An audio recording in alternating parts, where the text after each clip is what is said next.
What is the most effective psychological trick you use? My youngest, 4, got into the why phase a little while back. I read an article that said the best way to get them to stop was to ask them, "I'm not sure. What do you think?" It is a godsend. They answer their own question, you provide some feedback, "Sounds good to me," and they immediately move on. Freaking awesome.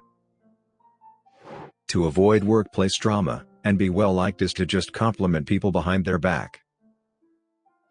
I currently manage around 240 people between 6 restaurants. It is often hard to get them to do what is needed. I have found saying "I need your help" is sufficient to get them on board. People want to feel needed, and like they are making a difference. Expressing to them as much makes all the difference in the world. Listening to someone without giving advice or pushing for more information typically nets me more information than being pushy for it. I work as a creative director. I have a lot of great clients, unfortunately with a few lousy managers from their side. They usually go with the mantra of "if it's not my idea, it's not a good idea." I end up, sometimes, telling them about something Google, Tesla, Amazon, Samsung, etc. is doing, and how we could try it.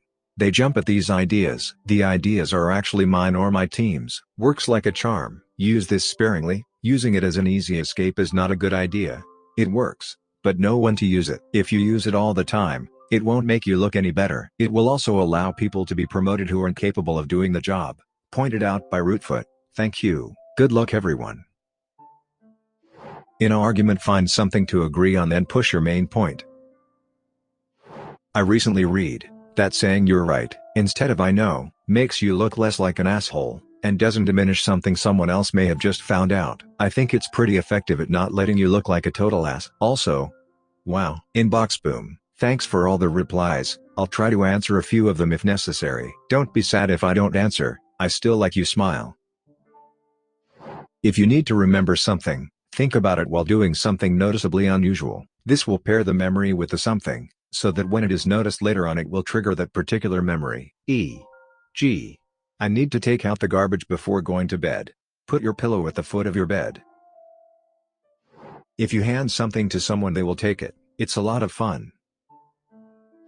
If you need to de-escalate someone, and get them to communicate, asking questions about numbers/personal information. I work in emergency services. If someone is totally distraught, and shut down, asking their phone number/address/SSN/birthdate can pull them out of the emotional place, and bring them back to a headspace where they can talk about what happened more easily. I often ask these questions even after I have the information, just to de-escalate.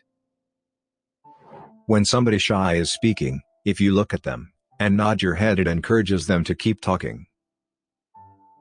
Instead of asking "Do you have any questions?" I ask "What questions do you have?" The first almost always results in silence, and the second lets people feel comfortable to ask questions. My wife calls this the simplest, most manipulative thing I do. Whenever I bump into an acquaintance, meaning not friend, just a person I know, I of course say hi, and the conversation goes like this. Me: "Hey, how are you?" Name: "You look good." Them: laugh: "Thank you. I'm good, how are you?" Me: "I'm great. I'm on the way to wherever I am going to at the time," and I tell them why too. "So what are you doing here?" Them: go into same detail to tell me where they're going, and why. Me: alright, well I won't keep you up any longer than I have a good day." Name: it leaves people feeling good, takes away the awkwardness of cutting a convo short, and it makes them want to leave. Playing dumb gets you out of a lot, but not too dumb.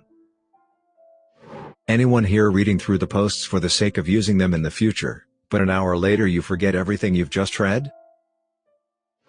When someone is trying to throw excuses, or generally if they're getting a bit assy about something, often the best way to handle it is to stare back with mild interest, and contribute nothing to their monologue. If you don't give them anything to work with, they'll talk themselves into a corner, and lose confidence in what they're saying. I learned this trick from an old director who used to control pretty much any meeting room scenario by being the most silent and impassive person in the room. I fondly remember the time someone asked him a ridiculous question, and he just stared at him for about 15 seconds. 15 seconds is a long time to be stared at in a room full of people. The guy wilted into his chair, and nobody could work out if the director was angry or just quietly mulling it over.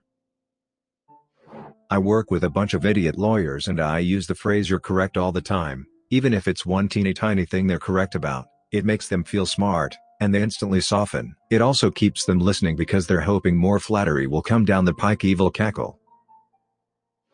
Thanking someone for a trade you want from them. Instead of telling a customer you're sorry for their wait, tell them thank you for your patience or understanding. Works wonders. I have to work with kids a lot, having a summertime job where I volunteer to assist counselors at a camp for service hours, and having 5 younger siblings. Don't tell them not to do something. If I told you, don't think about unicorns, you'll immediately think about unicorns for the split second I say it. If I instead said, think about turtles, you'll think about turtles for at least that split second I said it. Don't tell a kid not to something, rather tell them to do something else. Instead of don't hit your sister, say, let's play a nice game with your sister. That way you don't put the idea into their mind that you don't want them doing it, which, in their childish manner, fuels the fire to do it more. I can't remember. My wife's a psychologist and I lost all my superpowers of manipulation of time and space. Instead of arguing, I start off by agreeing, and then state my point of view after addressing the other person's point. Always ends in a positive interaction. Also, the idea is to show respect for what the other person thinks. Assuming that the person isn't a complete moron, they more than likely have a valid point. Rather than shutting the person down and telling them they're wrong, you listen to them. Then after hearing them out, you can bring up your own point of view. The goal is to have a respectful exchange of opinions rather than a flat-out argument where two people flat out don't agree with each other and leave each other without learning anything from one another. Be direct and personal when you need things. Instead of asking if anyone has an EpiPen, ask WHO has an EpiPen. Instead of saying someone call 911, point to someone, say you in the blue jacket, what's your name? Tom. Okay Tom, go call 911, and come tell me when they are in the way. Music. Putting headphones in and playing the music that I know I'd want to hear if I was in the mood that I want to be in shifts me over to that mentally, and really helps when I need to calm down or when I need to feel happier. When I ask someone a question, and their first response is what? I just stare at them for a few seconds, and 99% of the time they answer my question without me having to repeat myself. I think it's just a subconscious reflex people have to ask what, instead of answering what you've asked even when they've heard you clearly. I'd care if this is an actual thing or not, or maybe just distractions, but when I do something annoying or bothersome to my husband, and he goes quiet, I wait a few minutes, and then I ask him a seemingly innocent question, usually on the subject of how certain parts of a car works, or something mechanical. This gets him talking about the car thing, and he rambles for like 5 minutes, and then bam, he's happy again, and not quietly brooding.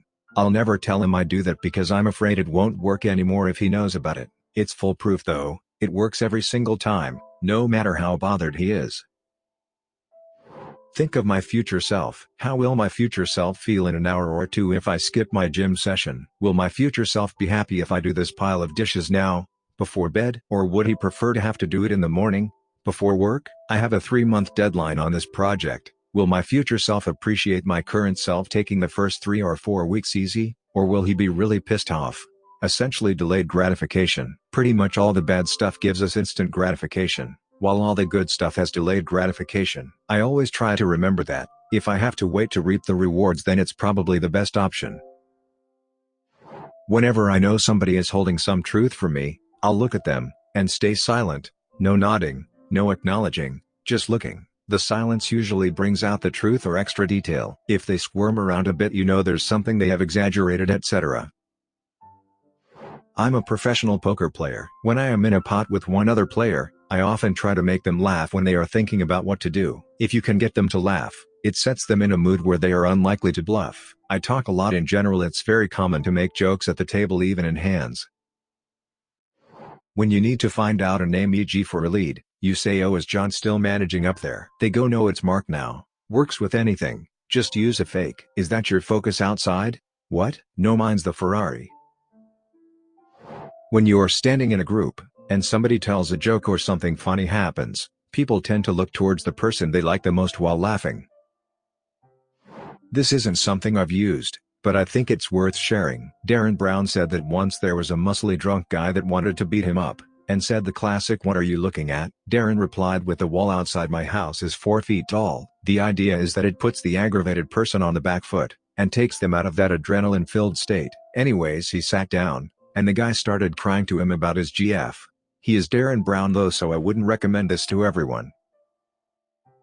If someone says they have the hiccups, ask them to prove it. 9/10 times, their hiccups will disappear. Having to summon a hiccup in order to demonstrate will trick your diaphragm into just not hiccuping. I've been able to twist it around on myself with some success as well, but it takes practice. You realize you have hiccups, then try to hiccup. Actively try to make yourself do another one. It'll stop. Set expectations low, and blow people's minds with my mediocrity. I used this technique at university where I couldn't stand the thought of having to answer questions in front of a group of people. So if you find yourself in a group situation where someone, a leader, tutor, manager etc., is asking questions that must be answered, and you want to avoid being picked so that you don't have to talk, then here is my tip. If the person locks eyes on you as they ask the question, then just as they are about to get to the end of their question you break eye contact, and look towards another person in the room, and hold it. Their attention is diverted to that other person just as the question ends, and the person they are now looking at feels compelled to answer. If however the person starts asking the question while looking at someone else, then look at that other person, and hold it so you can't get suckered. Use it sparingly because if you do it enough on the same person, they will be on to you. Smiling. Smile at the bartender, they'll be more likely to come to you quicker. Smile at your colleague in the morning, and they'll be more open to the request that you've got for them later. Smile at your kids, and they'll feel loved. Smile at your partner, and they'll wonder what they've done that's made you so happy. Smile at me and I'll smile back, and we'll both feel great for a few minutes. Smile at everyone when you meet them. Smile in a job interview. Smile at the shop worker, the binman, the postman, the random dog walker in the park, the person who nearly bumped into you on the street, the barista, your teacher, your mom, and your dad. Smile at yourself in the mirror, and give yourself a cheeky wink. Writing smile is making me smile. And I feel great now, so I'm gonna go and get a sandwich. Thanks. Smile. I ask small favors, and publicly thank people for their help, recognize their contributions, and genuinely appreciate them. Nobody ever freaking noticed that I also stopped coming in on Fridays about 18 months ago. Saying hello to everybody you know, and with a smile. Often people who know each other from when they were in primary school or just from the block when they were young give each other an awkward smile instead of an happy good day. Just imagine, if someone walks into you twice a year, and both times you smile, and greet them enthusiastically, they will think of you as a nice person. So little effort for a person to find you friendly. I pretend to be really bad at lying, so when I do have to lie it is super effective. Personality mirroring. If I desperately need to poo and I'm on my way to the bathroom, e.g., driving home or walking to one, I'll imagine it in my mind as being really far away. This stops the urgency and I find I can get there calmly smile. One that I picked up from a friend of mine whenever he was trying to pick out dinner with his GF, rather than ask what do you want, and getting the typical I don't know, anything answer, and then having suggestions shot down. Start with what do you not want? Used it a few times in some of my relationships, and it's the godsend question. At this point it's pretty well known, but I've been using it for a few decades, and has a special spot for me because I came up with it, and was probably the 3 billionth person to come up with it. Flip a coin if you can't decide something, and then follow whether or not you feel happy or disappointed with the result that it gives you.